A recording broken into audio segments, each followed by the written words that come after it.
अस्सलाम वालेकुम। Annual examination हो रहा है हमारे बॉयज़ स्कूल में और साइंस का पेपर जो है वो कंडक्ट किया जा रहा है। बच्चे साइंस का पेपर कर रहे हैं।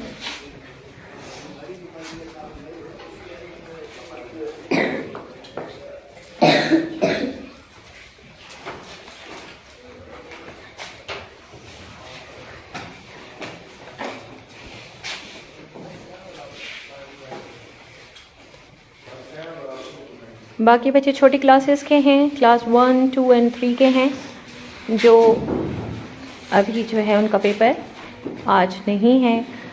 गवर्नमेंट की तरफ से ये पॉलिसी है कि उनको प्रमोट किया जाए नेक्स्ट जो है क्लास में, ताकि जो है 3 और 4 क्लास को जो है पेपर हम लोग कंडक्ट कर रहे हैं।